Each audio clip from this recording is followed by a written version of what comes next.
क्षण क्षण दृष्टा काल का, आवे सो हरि सौ। अहित न तेरा कर सके, कलिकाल का खौफ। हे आपा, तुम दृष्टा बनकर काल के एक एक क्षण को जांचो। भला बुरा जो सामने आवे उसे परमात्मा को सौंप दो। काल से मत डरो। भयावह काल का डर तुम्हें कभी भी नहीं डरा सकता और तुम्हारा अहित कभी भी नहीं कर सकता, क्योंकि तुम जाग कर काल की भी महाकाल हो जाओगी। पुस्तक पढ़ी माला जपी, मान लियो अवतार। भगति न पाई राम के, भेष छलियो संसार। हे आपा, जिन मनुष्यों को अध्यात्म का रंग नहीं चढ़ा है, सांसारिक सुख पाने के लिए मात्र वेश धारण करके भक्ति भाव आदि से असंग रहे हैं, उन्होंने मात्र संसार को छला है ऐसा समझो। उन्होंने मात्र किताबें पढ़कर यानी बिना अनुभव के माला जप कर दिखावा ही किया है और अपने आप को अवतार मनवाकर दुराचरण के वश हुए हैं। वे इहलोक व परलोक में दुर्गति को प्राप्त हुए हैं। कोटि कमाया दौड़ के, पाए न क्षण विश्राम। रंग भगति का ना चढ़े, विपत्ति भय थरी ठाम। हे आपा, ऐहिक संपत्ति कमाकर आदमी साधन जुटाता है, साधन इकट्ठा करके इठलाता है, दूसरों के सामने अपने आप को संपन्न कहलवाता है, किंतु साधनों से सुविधा जुटा सकता है, सुख नहीं। इनसे आत्मिक उन्नति नहीं हो सकती। अंतर के परिवर्तन के बिना वह शुरू से अंत तक वैसा ही रहता है। उल्टा लालच, कृपणता, स्तेय, अहम आदि मनोविकृतियां ही बढ़ती है। कुटुंब के भरण पोषण जितना साधन कमाना आवश्यक है, बाद में परमात्मा पाने का ध्येय ही सर्वोपरि होना चाहिए। सदानंद कहते हैं, संपत्ति वह कमानी चाहिए जिसे मृत्यु भी छीन ना सके। वही पुण्य कमाई यानी सच्ची करनी है। कमाई करके विश्राम पाना चाहिए, परमात्मा में मन लगाना चाहिए और विपत्ति आने पर डिगना नहीं चाहिए। यही आध्यात्मिक जीवन है। दुख से मत भागो कभी, वह तप कारण तोय। पीड़ा मुक्ति मार्ग है, दुख भय सुख होए। हे आपा, दुख के बाद सुख और सुख के बाद दुख का आना जाना रहता है। दुख तपस्या का कारण हो सकता है, उससे विचलित नहीं होना चाहिए, क्योंकि पीड़ा भी मुक्ति के द्वार खोल देती है। भक्त खुदी को जान ले, शब्द नहीं पहचान। शब्द काल में ही रहे, तू ही तेरा जान। हे आपा, शब्दों व उनके अर्थ पर भरोसा नहीं करना चाहिए। शब्द जिस आध्यात्मिक मर्म को वहन करते हैं, उसे ही ग्रहण करना चाहिए। हमारा ध्येय अपने आप को जानना है। भक्त काल से क्यों डरे, महाकाल गुरु जान। जीते जी जो मर गए, शरीर न कोई बान। हे आपा, आध्यात्मिक व्यक्ति को डर न हो। डर उसे होता है जिसे कुछ छीन जाने का विचार आवे। सद्गुरु काल चक्र से निकलकर महाकाल अवस्था में है, यानी काल के सर्जनहार हैं। जो जीते जी विषयादिक को जीत कर मन को मार दे, उसे मरना या जन्म लेना नहीं पड़ता। शरीर तो मरा हुआ ही समझो, वह तो चैतन्य के स्पर्श से ही हिलडुल सकता है। जागृत व्यक्ति के शरीर रूपी वस्त्र नहीं होते, वह दिगंबर यानी विदेही है। दृढ़ मन अंतर्दृष्टि से सब कुछ अंतर होए। लय पावे मैं मिट गया, शाश्वत अनुभव हुए। हे आपा, मन को दृढ़ बनाकर अपनी पैनी अंतर्दृष्टि से अपने अंतर में अपने आप को झांको। जब मन मिट जाता है यानी मूलाधार चक्र से उठकर सहस्त्रार भेद कर निकल जाता है, तब मुमुक्षु में अहंकार नहीं रहता और वह शाश्वत में एकाकार पा जाता है। मैं जानू हरि साथ में, ना पहचाने कोई। तुझ में मैं ही राम रहा, ना जाने वह खोए। सदानंद कहते हैं, हे आपा, परमात्मा अपने साथ में ही है। किंतु उसको पहचानना नहीं जा सकता। उसका एहसास या अनुभव हो सकता है। स्वयं तुम यानी परमात्मा अपने अंतर में विराजमान हो, किंतु बिना जागृति के उसे अनुभव कर पाना कठिन है। माया को तू मत पकड़, ठग ले वेगी तोय, जो जिसका है सौंप दे, छूटेगी फिर रोए। हे आपा, मोह माया छल कपट यह सब ठगों का समूह है। वह कब ठग लेवे इसका पता नहीं होता, अतः तुम इनसे दूर ही रहो। यदि कोई मायावी वस्तु हमारे पास संचित है तो वह जिसकी है उसे सौंपकर निर्भर निर्भय होकर सद्गुरु के सानिध्य सेवन में दौड़कर लग जाना चाहिए। यह अमूल्य अवसर हर किसी को सदैव प्राप्त नहीं होता, भाग्य से ही मिलता है, उसे गंवाना नहीं चाहिए।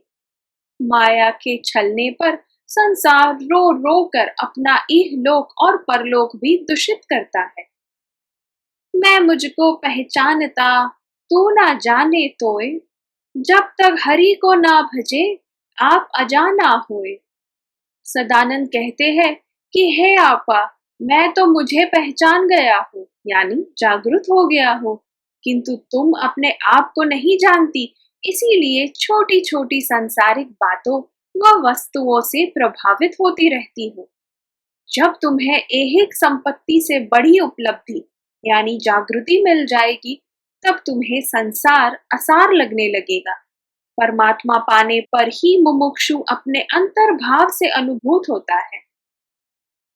जो तेरी पहचान है वह मेरी पहचान, तुझसे मेरा संग है वह तू तेरा जान। सदानंद कहते हैं कि हे आपा, जो मुझे जानता है वही तुझे भी जानता है और वही सर्व को जानने वाला समझो। जो मुझ में जागृत है वही तत्व तुम में भी विराजमान है, अतः तुम मुझसे और सर्व से यानी ज्ञान में अपरिचित नहीं हो। मुमुक्षु जागृति के बाद समत्व भाव को प्राप्त होता है।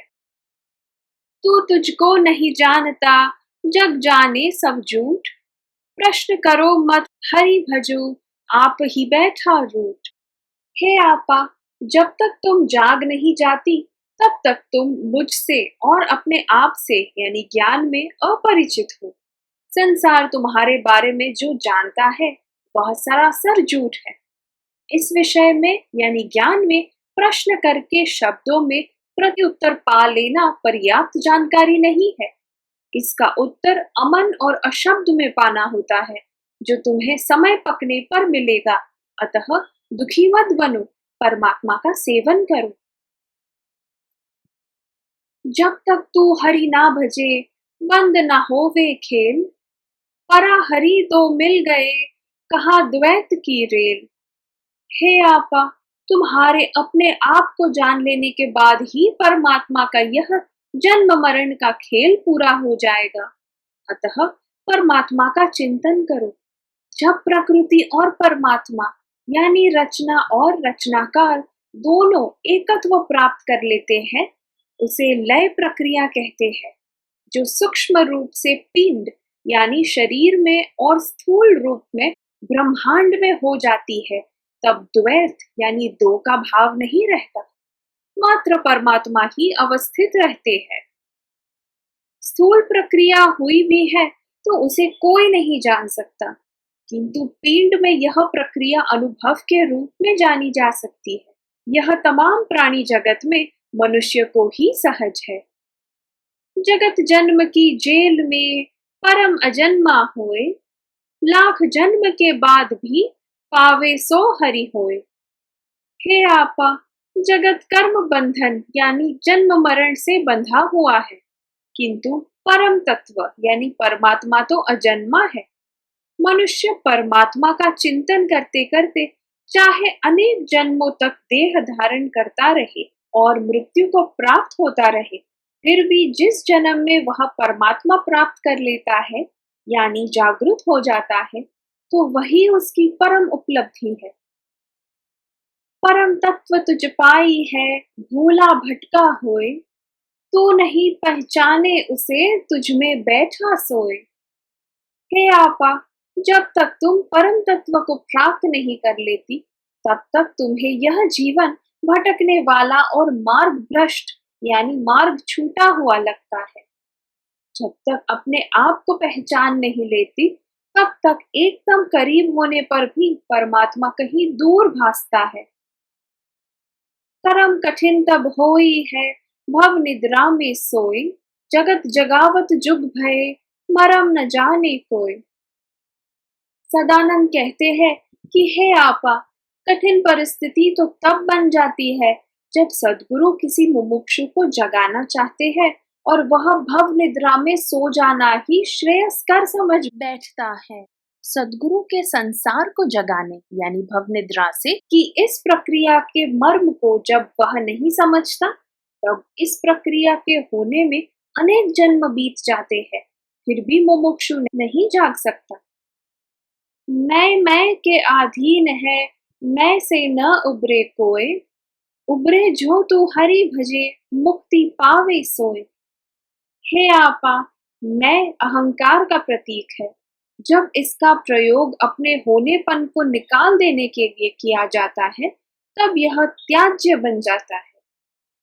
और जब मुमुक्षु जागकर संसार के साथ समभाव से रहता है, यानी असंग होकर, जागकर कुछ अपने अनुभव लिखता है अथवा उपदेश देता है, तो समझो वह निरहंकार यानी मिटे हुए अहंकार का मैं है। इसका प्रयोग या अवस्था सहज है। अहंकार से उबरने के बाद ही मुमुक्षु मुक्ति प्राप्त कर सकता है। सब द्वंदन का अंत है, एक अलख के माय, अलख खलक खालक सभे, सद्गुरु चरण माय। हे आपा, तमाम द्वंद्व का उपाय मात्र अलख यानी निराकार में है। अलख खलक यानी देह व खालक यानी दैहिक तमाम सद्गुरु की शरणागति के साथ हुए समर्पण में उनके चरणों में ही अवस्थित समझो। बदबू का कीड़ा तुझे खुशबू कैसे भाए, छोड़े दुष्ट स्वभाव बिन हरि को कैसे पाए। हे आपा, संसार में जिस मनुष्य का जैसा स्वभाव बन जाता है, वह वैसा ही रहता है। जो दुष्ट स्वभाव के हैं, वे दुराचार में प्रवृत्त है। जो सदाचारी है, वे भलाई के काम करते हैं। कर्म से या संग से जिसका जो स्वभाव बन गया है, वह उसी प्रकार के आचरण करता है। दुराचारी को सद्गुरु की संगत बिना परमात्मा कैसे प्राप्त हो का यानी कभी प्राप्त नहीं होते। दुराचारी को दुराचार ही आदर्श लगता है और सदाचारी को सदाचार। जैसे बदबू के कीड़े को बदबू ही पसंद है, सुगंध नहीं भाती, और सुगंध के कीड़े को सुगंध भाती है, बदबू नहीं भाती। यही संसार की कठिनाई है। सारे जग के आसरे तू मूरख मति छोड़, गुरु संगत का आसरा फिर क्यों मत्था फोड़। हे आपा, परमात्मा पाने के लिए सद्गुरु के सानिध्य के सिवाय अन्य कोई उपाय नहीं है। अतः सदानंद कहते हैं कि हे मुमुक्षु, अपनी उल्टी बुद्धि को सीधी करके संसार की तमाम आश्रय जो तुमने ले रखे हैं, यानी धन, वैभव, ऐश्वर्य आदि, उन्हें छोड़कर शीघ्र ही सद्गुरु की सानिध्य का सेवन करो। जब तुम्हें यदि इतना सब मालूम है, तो फिर अपनी सोच को क्यों कष्ट दे रहे हो। मैं देखियो तू जप रहा, भक्ति भाव नहीं कोय, संसारी सुख मांग के बेड़ा आप डुबोए। सदानंद कहते हैं कि कई बार कई लोग बिना भक्ति भाव के मात्र औपचारिक ढंग यानी कर्मकांड से परमात्मा पाने का उपाय करते हैं, और इसका भी उनका मुख्य ध्येय सांसारिक सुख भोगना ही है। तो ऐसा करके वे स्वयं अपनी नाव डुबोते हैं, यानी अपने आप को धोखा देते हैं। यत्न करो लाखों करो, बुरा न इसमें कोई, चिंता कभी न कीजिए, श्रद्धा सद्गुरु होए। हे आपा, परमात्मा पाने का प्रयत्न कभी भी छोड़ना नहीं चाहिए, सदैव प्रयत्नशील रहना चाहिए। किंतु इसके लिए चिंता करना यानी परमात्मा पाने के विषय में संशय रखना वर्ज्य है। सद्गुरु में तुम्हें विश्वास है तो समझो परमात्मा विश्वास में है। झेल लिए गुरु वचन को बरसे अनराधार, पूर्ण शिखर गुरु होत है अनगढ़ सब संसार। हे आपा, सद्गुरु के वचन यानी अंतर्वाणी को शिरोधार्य समझना चाहिए, जो निरंतर तुम्हारे अंतर में चिंतन के रूप में बरसते हैं। वही सद्गुरु अनुभव में पूर्ण शिखर यानी जो कभी अपूर्ण नहीं है, है।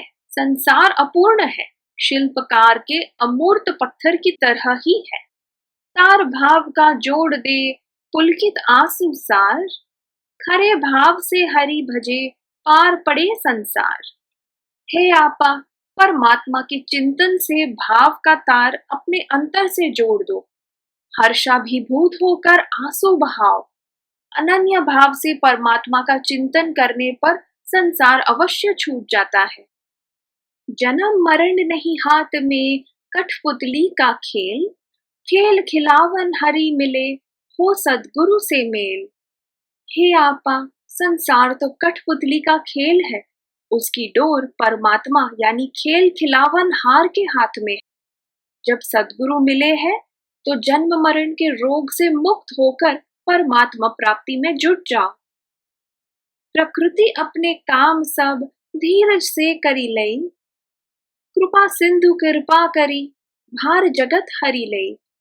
हे आपा, परमात्मा ने प्रकृति रची है और वह काल के द्वारा अपने सारे कार्य सुव्यवस्थित कर लेती है, और प्रकृति के सर्जनहार परमात्मा करुणावशात संसार का सारा भार यानी अहंकार का उठाए हुए है।